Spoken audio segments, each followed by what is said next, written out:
today's session. So one more. Vasundhara, you already in and again asking for permission? What?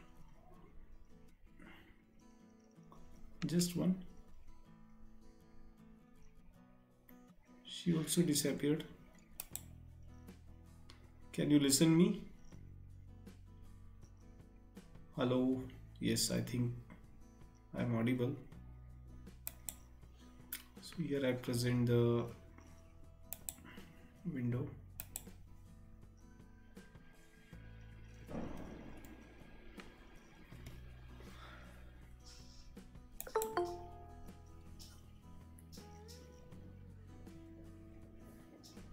Just one student. By what somebody appeared and disappeared. Great. So this is just test number 10. Asmita Mottevar. Welcome. Shankar Lamle. So only usual student I see. Among 30 students, hardly 5 or 7 students, at the most 10 students are here. The rest of the 20, they just want to take rest, nothing else. As if they are not interested in this procedure overall. तेच रोजचे 4-5 चेहरे आहेत किंवा जास्तीत जास्त 10 जण आहेत की जे टेस्टसाठी अपीअर होतात. बाकीचे complete 20-25 peoples. Okay, can you listen me and see the question paper on your screen? Sara Anjum Sayyed. Yes, welcome. So one after the other, students are joining. So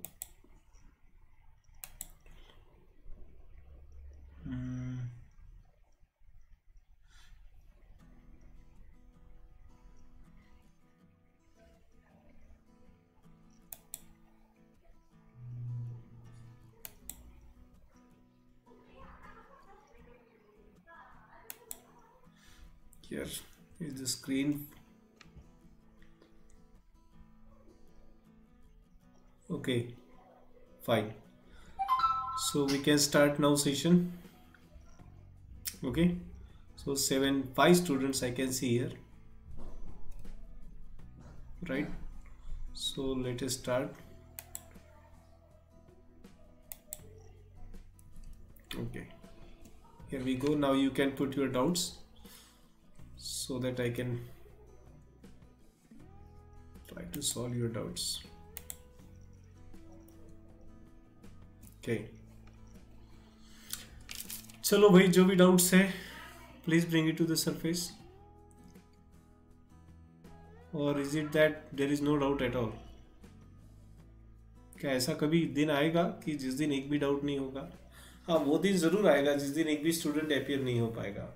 ये आ सकता है, लेकिन नॉट अ सिंगल डे. मतलब ऐसा तो possible ही नहीं कि एक भी डाउट नहीं है. Yes, Sara made my statement. Sara Anjum brought one, that is question number 28. So anybody else with the previous question before 28? किसी का है क्या कोई doubt? So here I go for question number 28. Here it is. Which one of the following steps generate least number of ATP in the complete aerobic respiration of molecule of glucose? So question is that aerobic respiration की बात हो रही है, complete aerobic respiration, और सबसे कम ATP कौन से स्टेप में जनरेट होने वाले हैं ये पूछा गया है.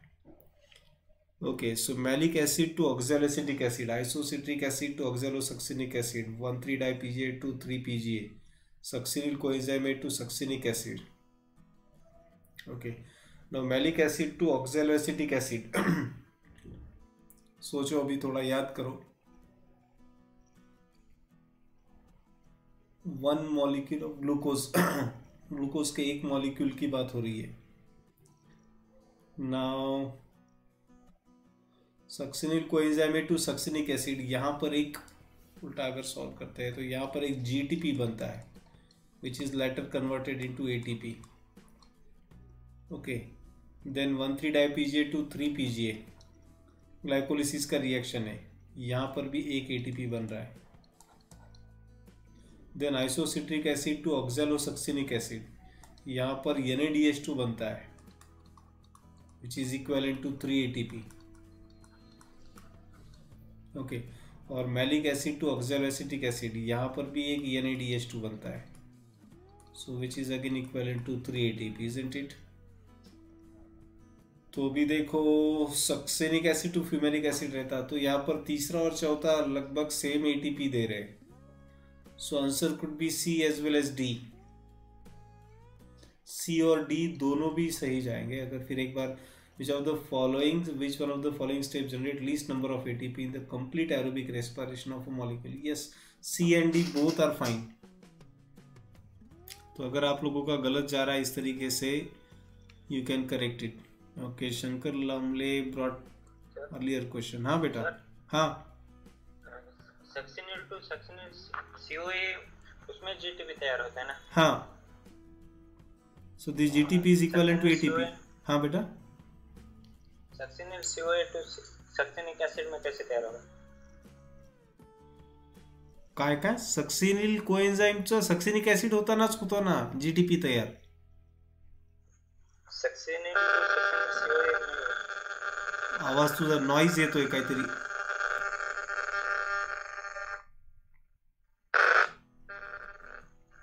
Hello, succinyl to succinyl COA नाही ना, असं कसं? थोडं व्यवस्थित पाहून घे ना, असं कसं रे? हा हा, त्याच्यामध्ये बघ ना, असं कसं होईल?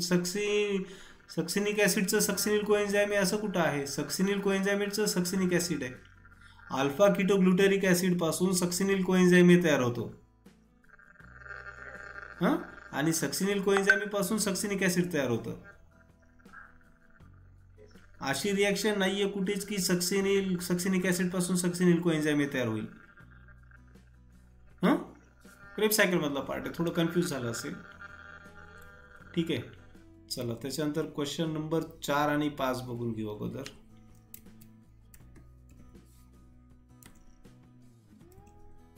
चार आणि 5 हे ते during complete metabolism of glucose number of ATP form is, so 12, 36, 2, 44।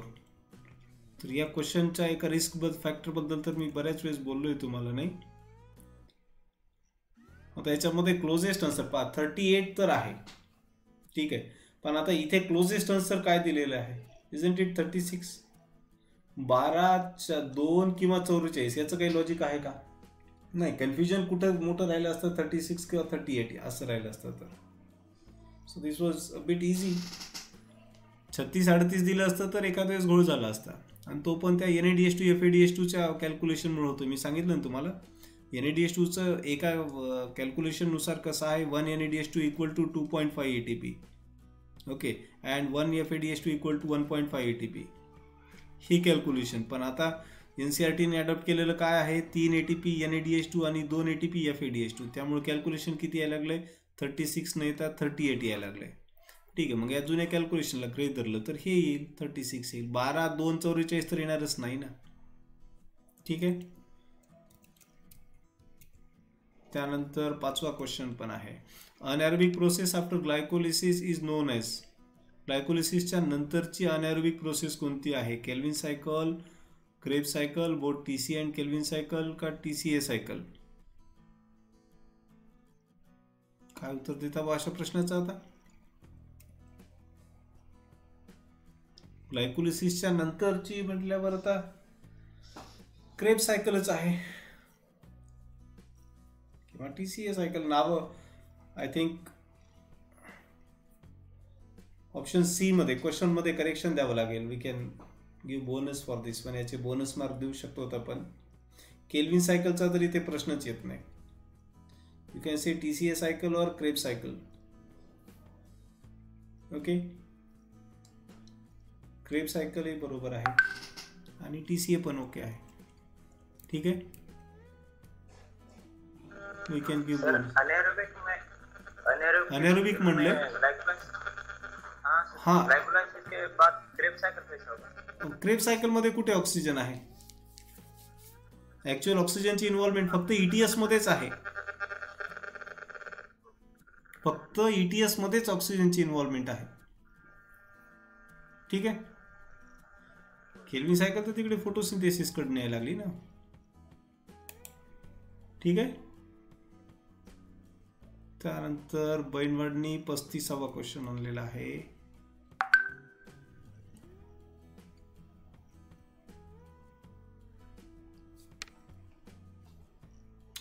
Which of the following are not correct processes by which pyruvic acid is further metabolized? Pyruvic ऍसिडचं फर्दर मेटाबॉलिझम कोणत्या प्रोसेसनं होणार नाही असं म्हटलेलं आहे. Lactic acid respiration, glycolysis, aerobic fermentation, alcoholic fermentation. पहा बरं आता काय नाही याच्यामध्ये. लॅक्टिक ऍसिड रेस्पायरेशन आहे, ग्लायकोलिसिसनं होऊ शकत नाही कारण ग्लायकोलिसिसनं तयार होतोय ते, त्यामुळं एक हा.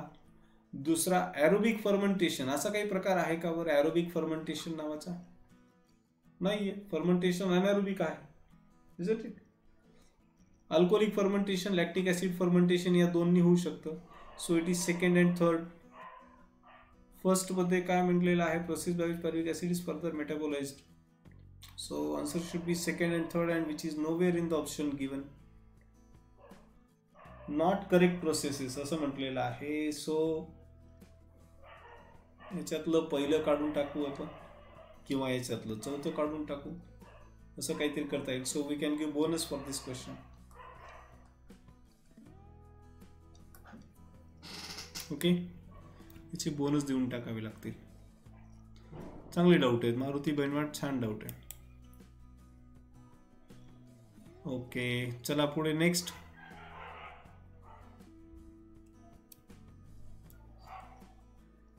येस, अजून आहे का काही? Is it over? 4 doubts, just 4 doubts.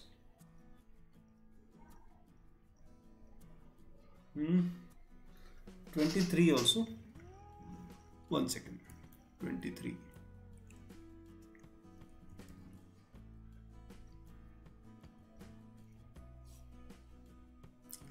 Dash dash forms the terminal constituent of electron transport system. Terminal constituent, terminal म्हणजे अगदी टोकाचा. NADPH2, ADP, ATP हे सगळे कुठे येतील? सुरुवातीला येतील नाही. So it must be molecular oxygen, नाही का?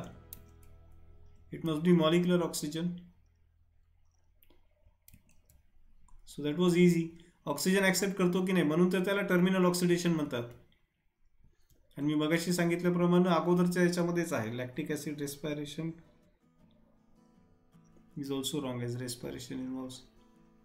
नाही ना बा, असं कसं म्हणता येते? Lactic acid fermentation, lactic acid रेस्पायरेशनचाच प्रकार झाला ना, त्याला कसं चूक ठरवता येईल? सारा ये कैसा हो गया? बहुत क्वेश्चन टफ करने के चक्कर में उन्होंने क्वेश्चन ही गलत कर दिए. मीन्स तुमसे वर जो जिसे किसी ने क्वेश्चन बनाया है, मैं तो कोई क्वेश्चन फ्रेम नहीं करता हूँ, आई जस्ट पिकअप रैंडमली. ठीक है, हे समजलं का अगोदर?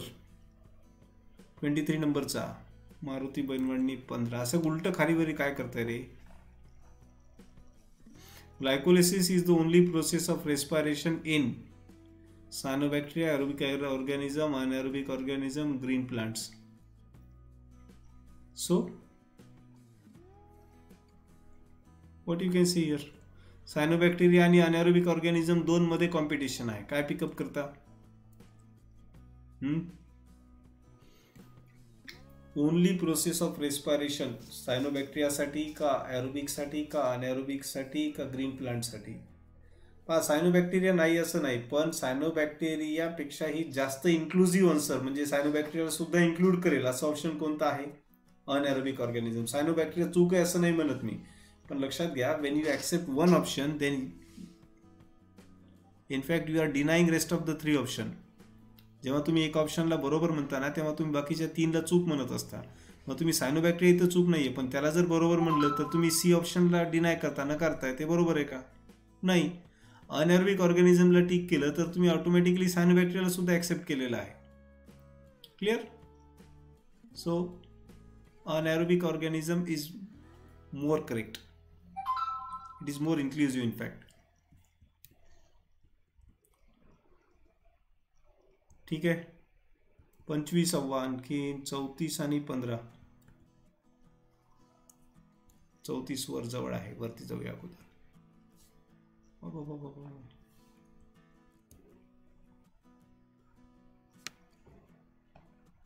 15 तर झाला ना, 34 पण झाला वाटायला.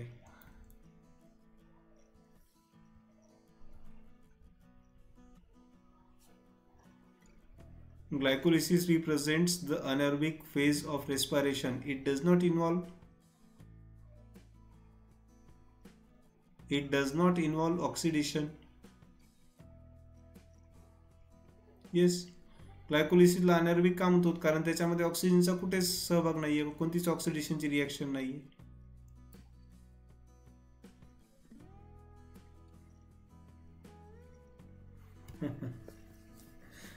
ग्रेट.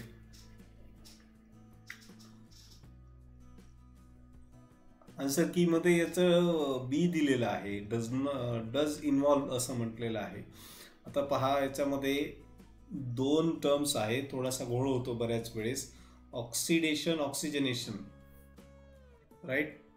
आता हे ऑक्सिडेशन, इन्व्हॉल्व ऑक्सिडेशन कोणतं म्हणतात? ते NaDH2 तयार होण्याच्या प्रोसेसचं. ठीक आहे. NaDH2 चं तयार होणं, dehydrogenation is also refer to as oxidation. ठीक आहे. Removal of hydrogen is also oxidation. आता इथे लक्षात घ्या, इथे जर ॲज किंवा बिकॉज जर म्हटलं असतं, ठीक आहे, इथे जर वर्ड हा ऍड केला असता, glycolysis represents anaerobic phase of respiration because, असं जर म्हटलं असतं तर हे उत्तर बरोबर आहे. It does not involve oxidation वगैरे. ठीक आहे. पण असं बिकॉज वगैरे नाही टाकलेलं मध्ये, त्यामुळे आपण त्याची एक्स्ट्रा माहिती सांगतोय म्हणल्यावर हे चालेल. It does involve oxidation, that is formation of NaDH2, that is dehydrogenation. Okay, now this was tricky. Why not C? Reduction कुठे आहे त्याच्यामध्ये? कोणती रिएक्शन आहे रिडक्शनची? सारा, कोणती रिएक्शन आहे रिडक्शनची? कोणतीच नाही ना बा. Tell me a reaction of reduction. Now don't tell me that reduction of NAD. NAD चं रिडक्शन सांगू नको मला, त्यांनी हायड्रोजन ऍक्सेप्ट केला म्हणून. Okay, it is a by product.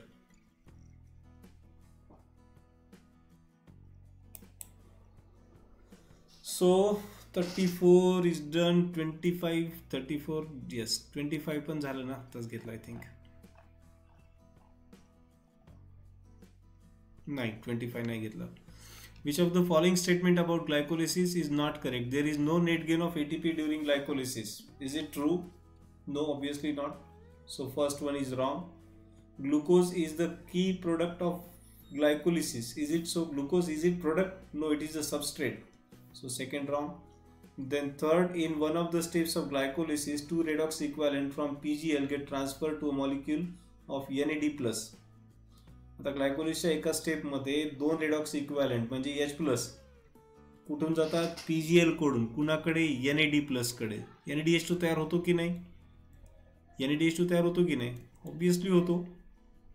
So third is true, nothing wrong with this one, so this is fine. Then number 4, pyruvate formed by glycolysis is a 6. No, it is a 3 carbon compound, not a 6 carbon, so this is also wrong. So 1, 3 and 4. 1, 2 and sorry 1, no कोणते wrong आहेत म्हणते ना. हां, not correct. So it is 1, 2 and 4. So it is option 2, that is second, B option. Clear? And Sarah brought last one, that is 45. In glycolysis, dash and dash molecules are formed. Glycolysis मध्ये 2 ATP आणि 2 NADH2. काय problem होता याच्यामध्ये? मला तर काय असं कळतच नाही बाबा. सी 4 ATP आणि 2 NADH2. बापरे, आता नेट गेनचा प्रश्न नाही आहे, असे क्वेश्चन ट्रिकी असतात. नेट गेन म्हटलं तर आपलं 2 ATP 2 NADH2 आलं. टोटल काय फॉर्म होतं म्हटलं तर 4 ATP, कारण 2 कन्झ्युम होत असतील पण 4 तयार तर होतात ना. So we also cannot deny this option as well. हे वेग क्वेश्चन म्हणतो मी याला.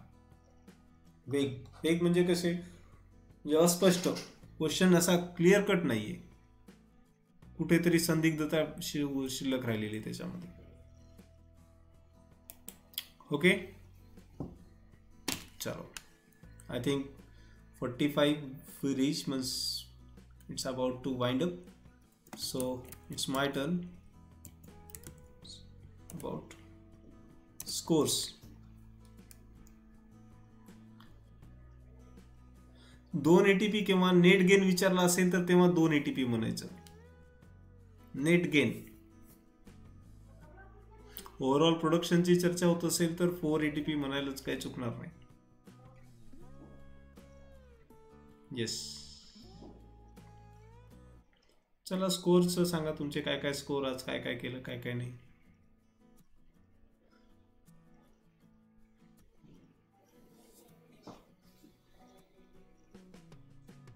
कॅमेरे सुरू करा तुमचे, बघू द्या तोंड मला. हा, let me see your faces.